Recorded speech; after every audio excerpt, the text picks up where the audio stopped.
Welcome to study physics. इस video में हम लोग 53rd प्रॉब्लम को देखेंगे फ्रॉम कैपेसिटर्स चैप्टर। देखिए, ये जो अभी प्रॉब्लम चल रहा है, ये सारे प्रॉब्लम में थोड़ा थोड़ा कुछ समझाने को होता है। ऐसे तो इसको जल्दी सॉल्व किया जा सकता है, लेकिन कुछ कॉन्सेप्ट बताने का होता है, तो ये वीडियोस थोड़े से बड़े हो रहे हैं, तो प्लीज़ इसको कंसीडर करिएगा। ऐसे कमेंट हम नहीं करिएगा कि थोड़ा लेंदी हो रहा है, क्योंकि इसमें हम कुछ चीज़ बताने का ट्राई करेंगे। सो आइए देखते हैं इस प्रॉब्लम को। A parallel plate capacitor of capacitance 5 microfarad is connected to a battery of 6 volt. The separation between the plates is 2 mm. Find the charge on positive plate. So first part तो easy है, हम लोगों से क्या क्या data दिया गया है जस्ट हम उसको देखते हैं। सो कैपेसिटेंस जो है दैट इज़ हमारा 5 microfarad. So this value is 5 microfarad. EMF जो दिया गया है दैट इज़ हमारा 6 वोल्ट। देन हम लोगों से कहा गया है यस कनेक्शन इज ओके। फिर हम लोगों से कहा गया है separation between the plates. So separation between the plates is 2 mm। So जो नेक्स्ट में पूछा गया है find the charge on the positive plate. So charge के लिए तो जस्ट कुछ भी नहीं, Q is equals to C into V करना है। सो Q का जो वैल्यू आएगा that is 5 into 10 to the power minus of 6 into 6। So this is हमारा 30 माइक्रो कूलम जो है ये चार्ज होना चाहिए ऑन दी पॉजिटिव प्लेट। तो this should B answer for part A. तो चलिए देख लेते हैं 53rd का जो आंसर है वो पार्ट ए हो चुका है। नेक्स्ट हमारा पार्ट बी होगा। सो पार्ट बी में हम लोगों से क्या कहा जा रहा है, आइए देखते हैं। सो पार्ट बी में कहा गया है find the electric field between the plates. So देखिए, वैसे ये कॉन्सेप्ट हम लोग बार बार सिखा चुके हैं और सीख चुके हैं। So in the Gauss law chapter, पर कोई अभी गॉस लॉ चैप्टर को ना रिवाइज कर रहे हो तो उनके लिए हम इस कॉन्सेप्ट को यहाँ पर भी बताएंगे, इसीलिए हमारा वीडियो थोड़ा सा बड़ा हो जाता है। So please consider. अभी देखिए यहाँ पर जो है ये हमें इलेक्ट्रिक फील्ड का पता लगाना है। Find the electric field between the plates. So electric field का पता लगाने के लिए हमारे पास जो चीज़ होना चाहिए वो देखिए, हम लोग कैसे सीखते हैं कि सपोज ये हमारा कोई एक फर्स्ट प्लेट है, ये हमारा सेकंड प्लेट है।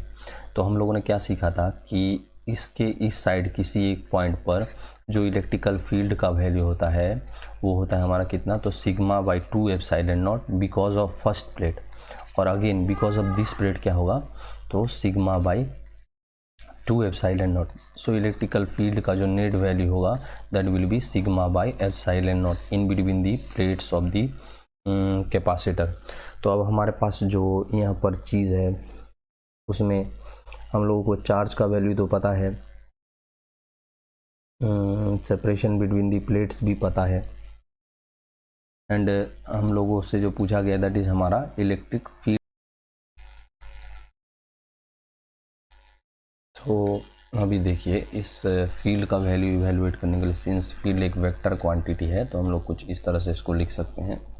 अभी देखिए इसका वैल्यू इवेलुएट करने के लिए हमारे पास क्या होना चाहिए, तो सिग्मा को हम लोग क्या कहेंगे, charge upon area into epsilon not. अभी देखिए हमको चार्ज का वैल्यू नोन है, एप्सिलॉन नॉट का वैल्यू नोन है, पर एरिया का वैल्यू नोन नहीं है। तो अगर एरिया का वैल्यू नोन नहीं है तो हम लोग क्या कर सकते हैं, देखते हैं। तो दिस इज़ कंसिडर करिए कि ये हमारा इक्वेशन 1 है। तो अगर हमको एरिया का वैल्यू नोन नहीं है तो देखिए इस प्रॉब्लम में हम लोगों से एक कैपेसिटेंस ऑफ द कैपेसिटर दिया गया है दैट इज़ हमारा 5 माइक्रोफेराड। सो कैपेसिटेंस जो है दैट इज़ हमारा 5 माइक्रोफेराड। अब देखिए capacitance for parallel plate capacitor हम लोग क्या लिखते हैं, तो area epsilon not by D. तो अभी हमको देखिए एक्चुअली में यहाँ पर जो है एरिया एप्सिलॉन नॉट का वैल्यू चाहिए, तो हम लोग एरिया का वैल्यू नहीं इवेलुएट करेंगे, directly area into epsilon not का ही वैल्यू इवेलुएट कर लेंगे, उसको यहाँ पे सब्स्टिट्यूट कर देंगे तो हमको इलेक्ट्रिकल फील्ड का वैल्यू मिल जाएगा। सो जस्ट हम लोग डायरेक्टली इसको सॉल्व करेंगे। सो ये हमारा कैपेसिटेंस का जो वैल्यू है दैट इज़ 5 माइक्रो फेराड, सो 5 × 10⁻⁻6, और separation between the plates 2 mm है, so it is 2 × 10⁻³ so area epsilon not का जो वैल्यू होगा दैट इज़ 10 × 10⁻⁹ सो इसको लिख सकते हैं 10⁻⁸। सो एरिया एप्सिलॉन नॉट का वैल्यू हमारे पास मिल चुका है 10⁻⁸, और इसी वैल्यू को अगर हम लोग 1 में रख देंगे तो हमको इलेक्ट्रिकल फील्ड का वैल्यू पता चल जाएगा।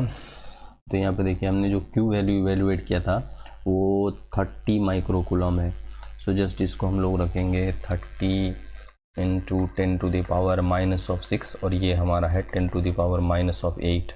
सो दिस वैल्यू कैंसिल होके गया 2। सो यहाँ पर जो इलेक्ट्रिकल फील्ड का वैल्यू आएगा that is 3000। So it will be like 3000, और आप इसको इस तरह लिख सकते हो 3 × 10⁻³ वोल्ट पर मीटर। सो इलेक्ट्रिकल फील्ड का यूनिट ये होगा। तो इस तरह हमारा जो है वो पार्ट बी का वैल्यू इवेलुएट हो जाएगा। तो इस तरह हमने पार्ट बी को कंप्लीट कर लिया। अब जो नेक्स्ट होगा दैट विल बी हमारा पार्ट सी। तो देखिए पार्ट सी में हम लोगों से क्या कहा गया है। पार्ट सी में कहा जा रहा है a dielectric slab of thickness 1 mm and dielectric 5 dielectric constant 5 is inserted between the gap to occupy the lower half. Find the capacitance of new combination. So देखिए इसमें हम लोग फिर वापस एक छोटा सा कॉन्सेप्ट सीखेंगे। तो कंसीडर करिए कि ये हमारा पैरेलल प्लेट कैपेसिटर्स था। तो अब हम लोग को इसमें क्या कहा जा रहा है कि हमने हाफ वे लोअर सेक्शन में, लोअर पार्ट के हाफ में हमने क्या किया, तो एक डाई इलेक्ट्रिक को रख दिया। तो कंसीडर करिए कि इनिशियली इनके बीच का सेपरेशन d था, और जब हमने लोअर हाफ में रखा तो ये d/2 होगा। तो किसी जेनरिक प्रॉब्लम के लिए हम इसको d/2 ना कह के कंसीडर करिए कि हमने x कहा। तो जब हम किसी ऐसे सिचुएशन में होंगे तो हम क्या कहते हैं कि कंसीडर करिए कि जो यहाँ पर कैपेसिटर बन रहा है वो 1 because of the dielectric medium and other, जब कोई मीडियम ना है, मतलब कि वैक्यूम है या कुछ ऐसा है, तो हमारे पास जो कैपेसिटेंस होगा 1 due to this section and 1 due to this section, और ये दोनों सेक्शन आपस में सीरीज में कनेक्टेड होंगे। तो कंसीडर करिए कि C1 मैं कह रहा हूँ जब ये डाइलेक्ट्रिक मीडियम को ले रहा हूँ। सो यहाँ पे क्या होगा, तो dielectric constant of the medium K, फिर हम लोग क्या कहते हैं इसको area epsilon not by d, ये कितने दूर तक इनके प्लेट का सेपरेशन। सो कंसीडर ये x है। दूसरे सिचुएशन में ये जो हमारा होता है वो कितने का हो जाएगा, तो area epsilon not divided by ये जो सेक्शन होगा that will B d-(x). So this value d-(x). अब देखिए इन दोनों का जो हम लोग इक्विवेलेंट कैपेसिटेंस निकालेंगे, तो हम लोग इक्विवेलेंट कैपेसिटेंस कैसे निकालते हैं for series combination C1 C2 by C1 + C2। तो इससे हम कई सारे एक्सप्रेशन में आएंगे, फिर हम उस एक्सप्रेशन को उसको मेमोराइज़ करेंगे या उसको बार बार उसको डिराइव करेंगे और इस तरह से उसको डिराइव करके लाएंगे। तो हम लोगों ने इस तरह नहीं करना है, हम इसका एक जेनरिक फॉर्म समझ लेंगे और उसी जेनरिक फॉर्म के हिसाब से हम लोग जो है वो अपने प्रॉब्लम्स में उस ये जो हमारा जेनरिक फॉर्म होगा इस कैपेसिटेंस को मीन्स इवेलुएट करने का, दैट विल बी हमारा area epsilon not divided by, ये तो हम अपने किसी भी कैपेसिटेंस के लिए लिखते हैं। मतलब कि देखिए यहाँ पर जब डाइलेक्ट्रिक मीडियम था तो भी यहाँ पर एरिया एप्सिलॉन नॉट आ रहा था, और जब नहीं था मीन्स वैक्यूम था तो भी हमारे पास ये वाला एक्सप्रेशन आ रहा था। सो ये टर्म तो हम ईजिली समझ सकते हैं। अब इसमें हम लोग क्या समझना है, इनिशियल सेपरेशन d था और हमने डाइलेक्ट्रिक रखा है कितने तक, तो इतने तक। तो देखिए x minus x into 1 - 1 upon k क्या है, तो dielectric constant of the medium. So हमको जब भी कभी कुछ ऐसा सिचुएशन आएगा जहाँ पे हाफ सेक्शन या किसी सर्टेन पार्ट तक 2/3 4/5 इस तरह के पार्ट तक हमको डाइलेक्ट्रिक को रखना है, तो उस सिचुएशन में जो हम कैपेसिटेंस इवैल्यूएट करने के लिए एक्सप्रेशन यूज़ करेंगे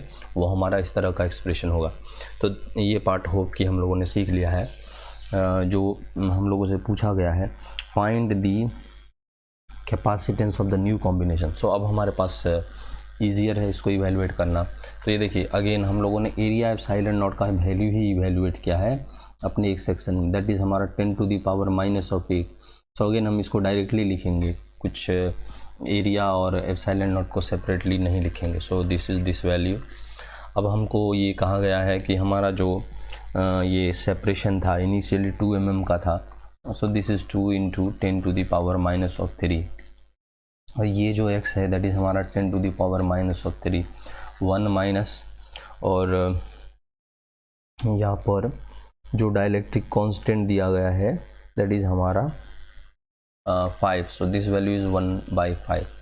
तो इसको पहले हम लोग एक बार छोटा कर लेते हैं, फिर बाद में मैं इसको कैलकुलेटर से ही इवैल्यूएट करूँगा for accuracy. So this is 2 × 10⁻⁻³ minus of 10⁻⁻³ and ये वैल्यू हो जाएगा 0.2 and this value is 1, so 1 minus 0.2 by that time this value is 0.8। सो हम लोग कुछ इस तरह से इसको लिख सकते हैं।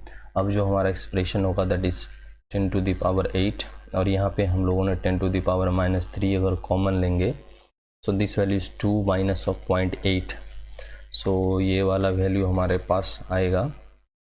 इसको हम लोग अब कट कर ही लेते हैं, ज़्यादा अच्छा रहेगा ये दो टर्म को, सो इसको यहाँ पर ही लिख लेंगे।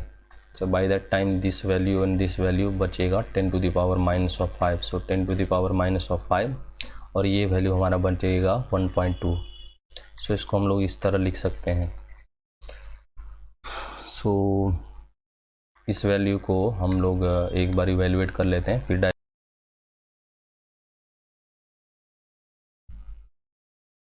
सो ये जो वैल्यू आ रहा है दैट मीन्स 10/12, ये हमारा आ रहा है 0.833 × 10⁻⁻5 है। तो इसको हम लोग लिख सकते हैं 8.33 × 10⁻⁻6। और सिंस हम लोग यहाँ पर जो कैलकुलेट कर रहे हैं दैट इज़ हमारा कैपेसिटेंस, सो ये वैल्यू हमारा हो जाएगा फेराड।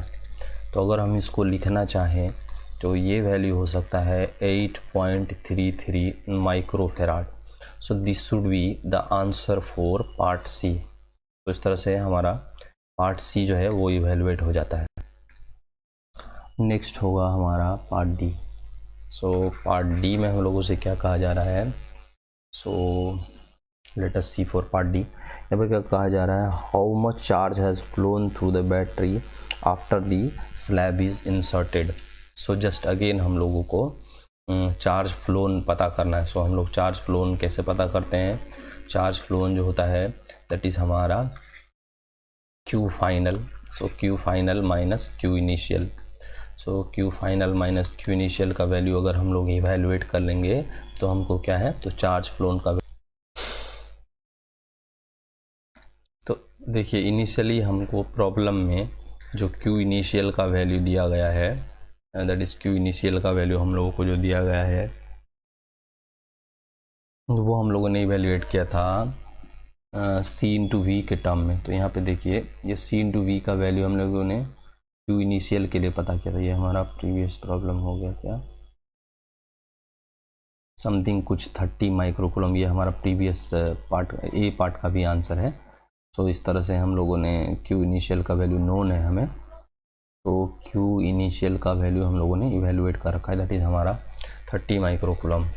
सो देखिए ये वैल्यू हमको नोन है। अब जो Q फाइनल है ये हम लोगों ने इवैल्यूएट करना है, ये क्या होगा, तो C फाइनल यही वैल्यू होता है।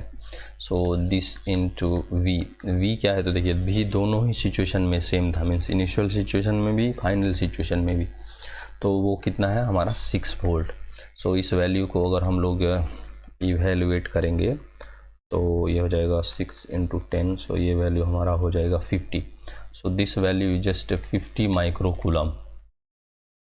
सो ये हमारा Q फाइनल है। सो क्यू फाइनल जो है वो हमारा हो रहा है 50 माइक्रो कूलम। तो इस तरह से क्यू